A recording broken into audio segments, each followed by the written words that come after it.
President Biden hits Beijing with massive tariffs on a range of Chinese products. We have analysis from China expert Gordon Chang coming up on Business Matters.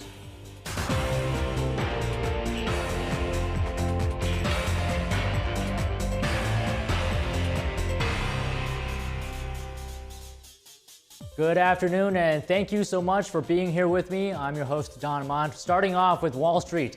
Its main indexes all advanced today, and the Nasdaq in particular scored a record closing high today. So producer price index increased more than expected in April. More details on that in just a moment. Meanwhile, investors reassured today actually in Fed Chair Jerome Powell's comment where he said he is not expecting the central bank's next rate move to be a hike. This is nothing new here, but it's still nevertheless good to hear. Also supporting the indexes was an advance in Google parent Alphabet shares.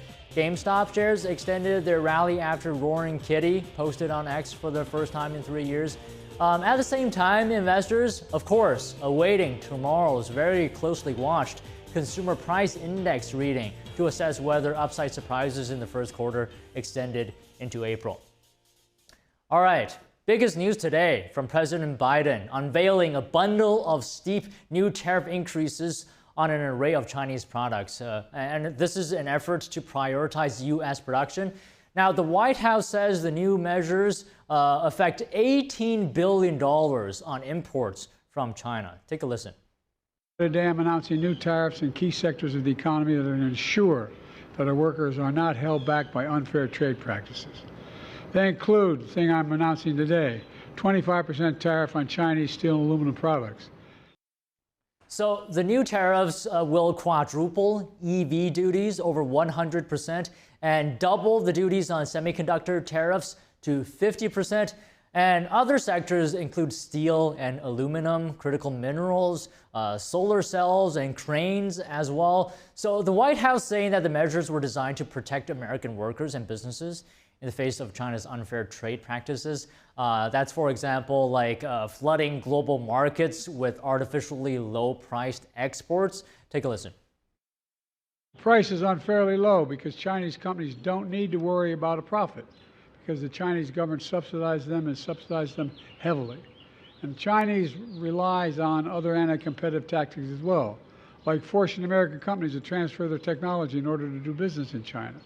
Now, in a statement in response to the move, China's Commerce Ministry said Beijing opposed to the tariff hikes and called on the Biden administration to, quote, correct its wrongdoing.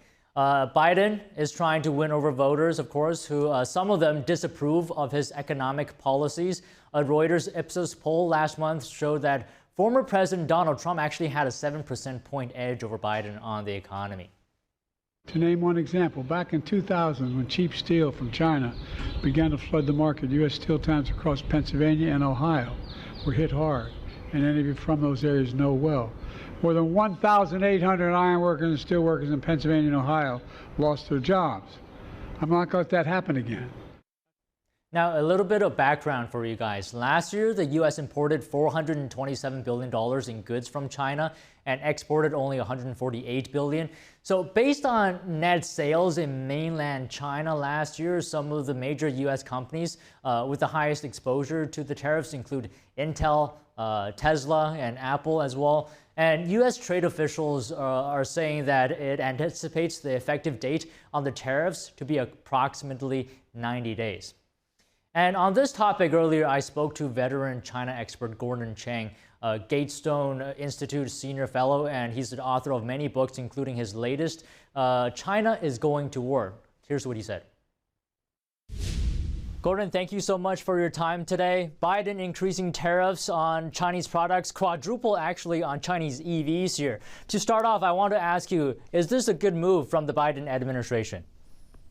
Well, this is certainly a good move. China's been engaged in predatory and criminal trade practices, and we had to do something.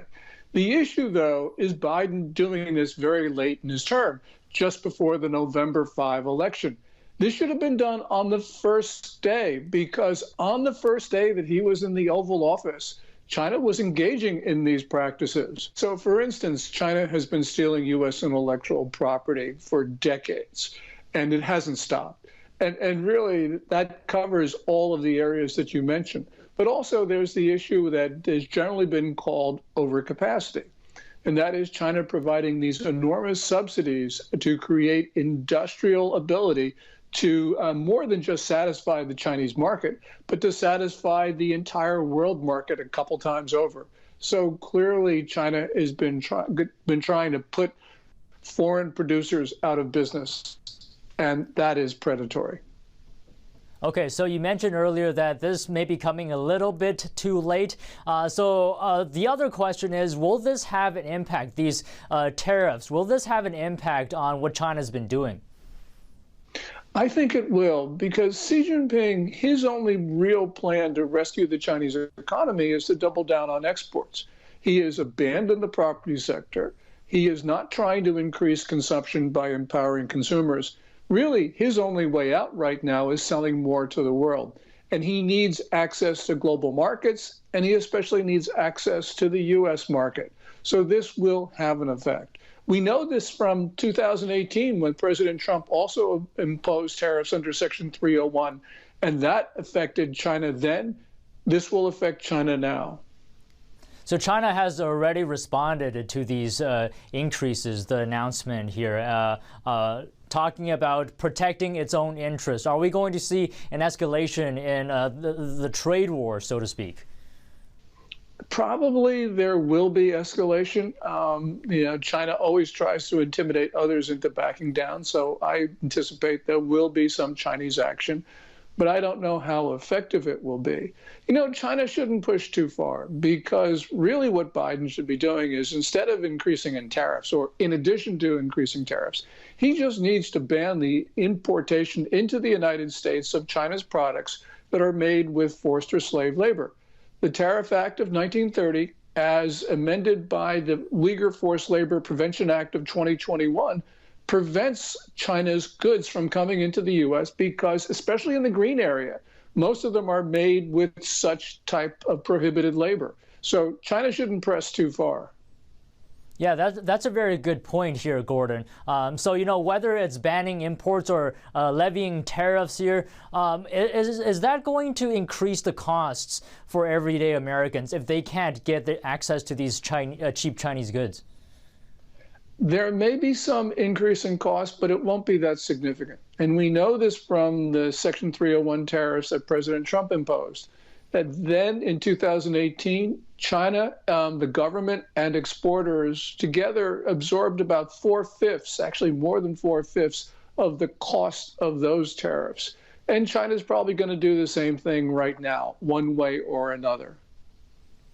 So if China does retaliate, is that going to hurt the U.S. in reverse?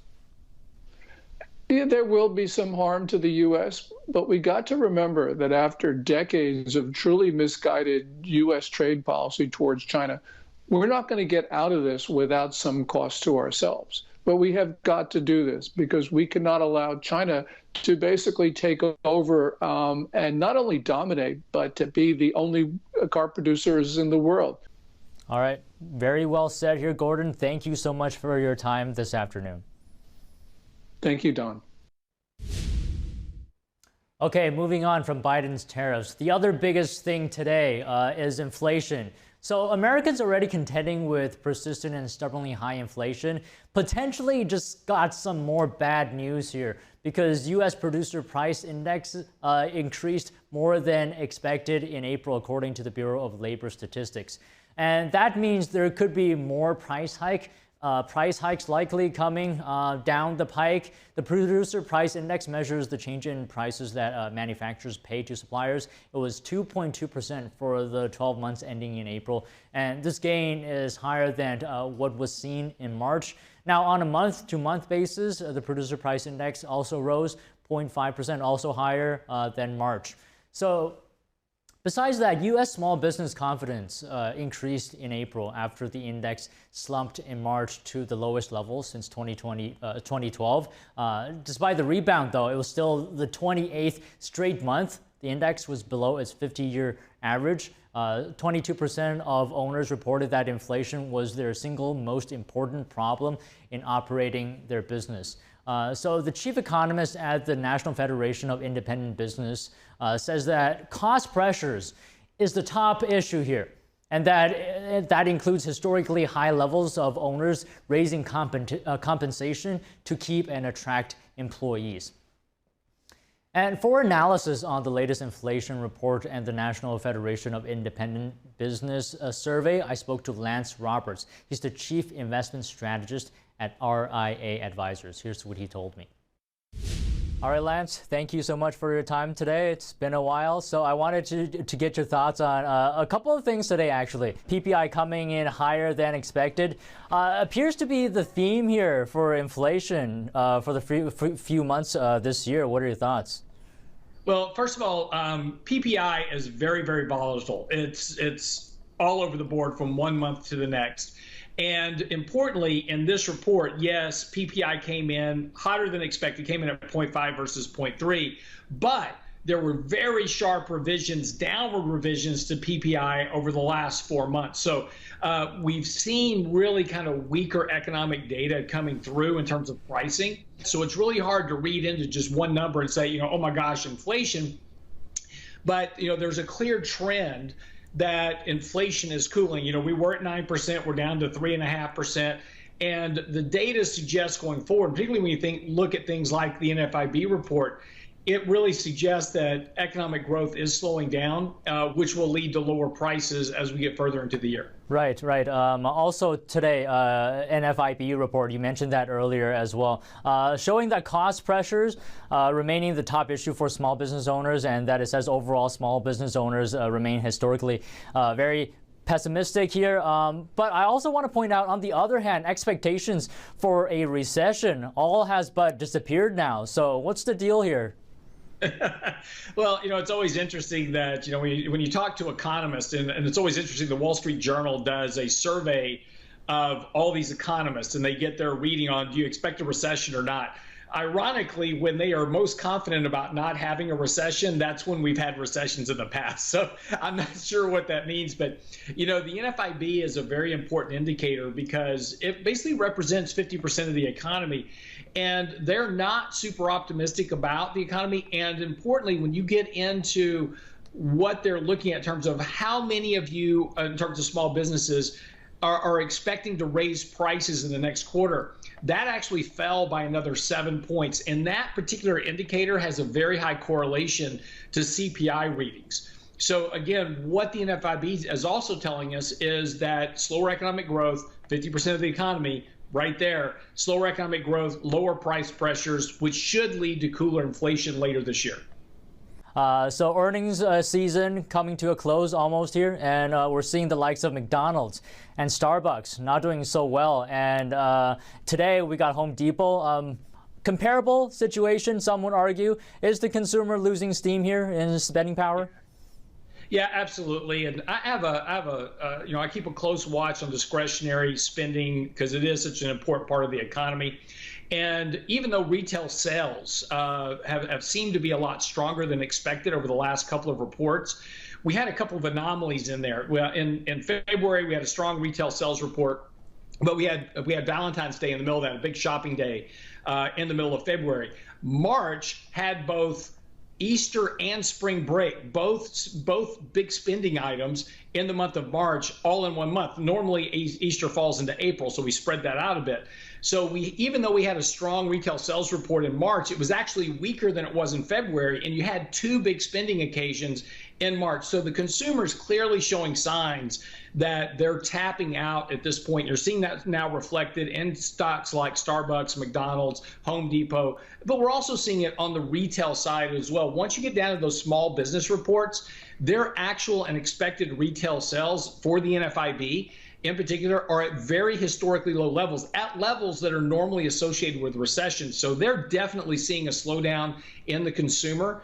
And I expect over the course of this year, we'll continue to see slower rates of economic growth, which, as I said before, is also kind of disinflationary and will kind of play a benefit to the Fed. All right. Terrific insight today. Lance Roberts, RIA Advisors. Thank you. Thank you.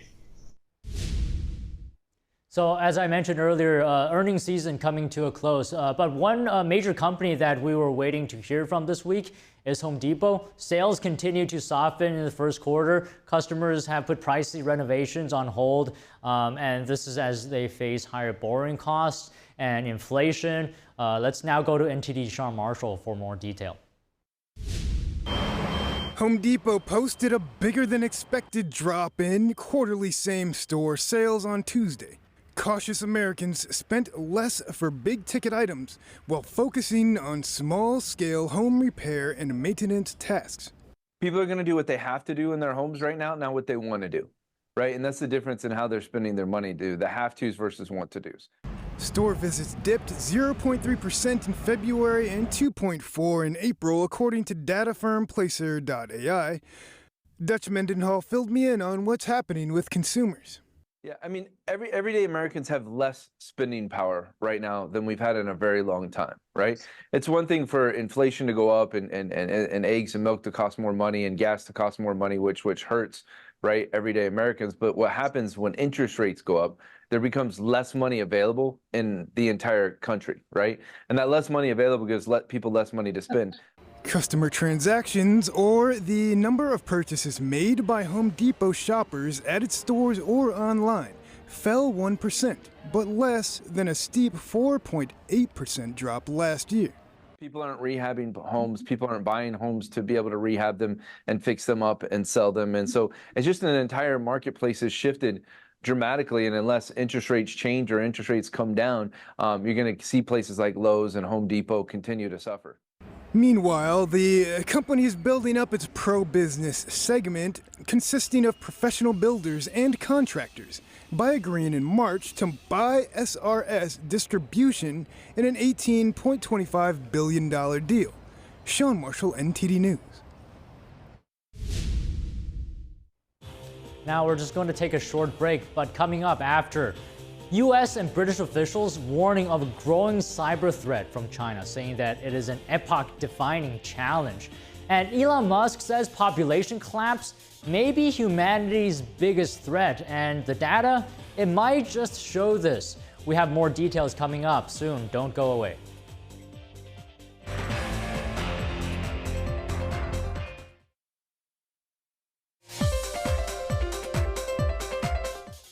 All right, welcome back. Thank you very much for staying with me here. I have some quick headlines to go through with you. Federal Reserve Chair Jerome Powell said that he is not as confident as he was before on inflation coming down. This comes after price increases have been persistently higher in the first 3 months of the year. He also said that based on the data right now, the next move for the central bank will unlikely be a rate hike. And Chevron has topped Tesla as the most shorted large-cap U.S. stock in April, and this is according to a report by Hazeltree, which found short sellers are upping their bets on weaker energy prices. And CEO of Amazon's cloud computing business, Adam Selipsky, will be stepping down next month. In a memo, Selipsky said that he is going to spend more time with family. Senior Vice President of Sales and Marketing at Amazon Web Services, Matt Garman, will take over. And federal auto safety regulators are investigating Google parent company over multiple incidents involving its self-driving Waymo vehicles. There have been 22 reported incidents involving the vehicle's automated driving system. They range from crashes and fires to vehicle behavior that possibly violated traffic safety laws, though so far no injuries or fatalities have been reported. A few more China stories here. A growing cyber threat is coming from China, and this is what U.S. and British officials are sounding the alarm on. The White House cyber director says Beijing is capable of causing havoc in cyberspace. So Harry Coker says that Chinese military hackers have circumvented U.S. defenses in cyberspace and targeted U.S. interests at a, quote, unprecedented level. And the UK says that China poses a genuine and increasing cyber risk to its country as well, and says that responding to Beijing's accused activities are top priority. Beijing, of course, denying the accusations of increased Chinese cyber and espionage activity. Meanwhile, a massive tumble for China's largest e-commerce group. Alibaba reported an 86% plunge in fourth quarter profit. The company says this was mainly because of changes from equity investments, but Alibaba was able to beat revenue forecasts. The group reported $30 billion in revenue for the first 3 months of the year. Alibaba also announced that it would revive plans to upgrade its secondary listing in Hong Kong to a primary listing. It would retain its primary listing in New York as well. It aims to complete the dual primary listings by August. And Elon Musk is saying that population collapse is the biggest risk to human civilization. And recent data indeed show this. Populations are collapsing all over the world. NTD's Dave Martin has more. Birth rates worldwide are dropping. The population would remain stable if, on average, every woman had 2 or more children. The children would statistically replace the population. This is the replacement rate. The U.S.'s replacement rate is currently at 1.6. The EU, 1.46. In many Asian countries, it's either under or slightly higher than 1. The lowest, South Korea, at 0.72. And the economic consequences are, quite frankly, going to be devastating. The population is going to be cut almost in half in each generation. Steve Mosier is the president of the Population Research Institute. He says these countries are literally dying because couples are not having kids. China's rate is nearing 1, partially because of its one-child policy, which lasted 35 years and even forced abortions. Mosier believes China may soon force pregnancy. The Chinese Communist Party has already ordered young members of the Chinese Communist Party to marry and have 3 children. But I think those exhortations, that encouragement to have 3 children, will be imposed on the population as a whole in the years to come. And it may become coercive. The solution, Mosier believes governments should shelter young childbearing couples from taxes, like exempting them from income and payroll taxes. He says the money is better spent raising the next generation. This is Dave Martin for NTD News. Okay, we just have one more story today before we go, and that is Comcast planning to launch a trifecta streaming bundle, and it's going to be called Stream Saver. The service includes Netflix, Apple TV Plus, and Peacock. They are all streaming services of Comcast-owned NBC Universal. Stream Saver is expected to launch later this month. Comcast Chairman and CEO Brian Roberts says it will be significantly cheaper than getting all 3 services separately. And other industry players have also been making similar moves recently. For example, last week, Disney and Warner Brothers Discovery said they would also introduce a streaming package that includes Disney Plus, Hulu, and Max. Okay, so that's it for today, all the stories we have. Thank you very much for watching. And if you have any feedback for the show, feel free to let me know. You can email us at business@ntd.com or just leave a comment online, and I do read them for every episode. And as I always say before we go, business matters. Goodbye, see you tomorrow.